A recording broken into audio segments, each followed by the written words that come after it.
ஆண்டவராகிய இயேசுவின் அற்புதமான நாமத்தில் அன்பானவர்களே உங்களை வாழ்த்துகிறேன்.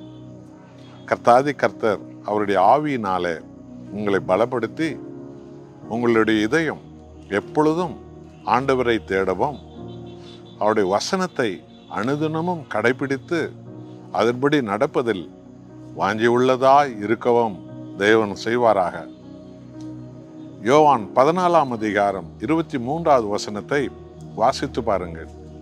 நம் ஆண்டவராய் இயேசு கிறிஸ்து சொல்லும் ஒரு ஆழமான ஒரு சத்தியம் நமக்கு மிக பிரயோஜனமாக அது மாறுகிறது. இயேசு அவனுக்கு பிரதித்தரமாக, ஒருவன் என்னில் அன்பாய் இருந்தால் அவன் என் வசனத்தை கை கொள்வான், அவனில் என் பிதா அன்பாய் இருப்பார், நாங்கள் அவனிடத்தில் வந்து அவனோடு வாசம் பண்ணுவோம். எத்தனை அற்புதமான ஒரு சத்தியத்தை கவனித்தீர்களா? நாம் ஆராதிக்கிற தேவன் அன்பின் கடவுள். பெற்ற தாய் தன் பிள்ளையை மறந்தாலும் நான் உன்னை மறப்புதலை என்று சொன்ன தேவன்.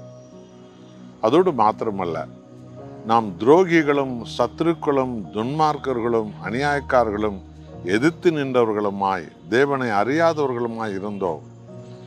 நம்மேல் தேவன் வைத்த அன்பு தன்னுடைய ஒரே பேரான குமாரனை நமது பாவ அக்கிரமங்களை தன்மேல் ஏற்றுக்கொண்டு தன் உயிரையே கொடுத்து நம்மை மீட்டு ரட்சித்து பிதாவின் சொந்த பிள்ளைகளாக நாம் மாறும்படி தேவன் செய்தார்.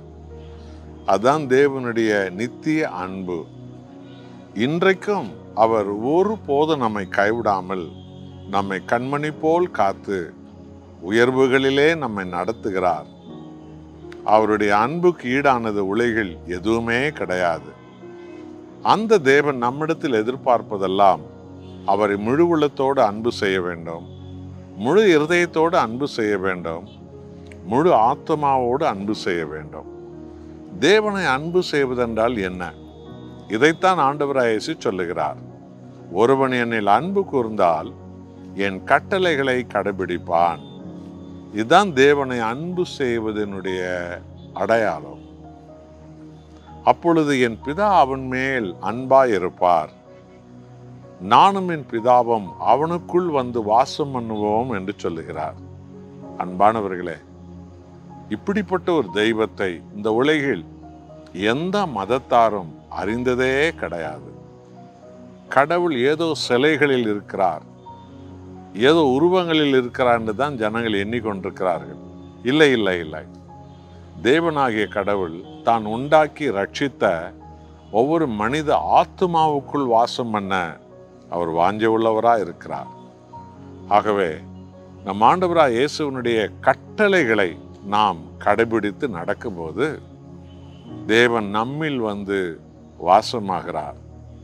அவருடைய கட்டளைகளை, அவருடைய உபதேசங்களை நாம் வாசித்து அதை கைக்கொள்ளும் போதுதான் நாம் தேவனை அன்பு கூறுகிறோம்.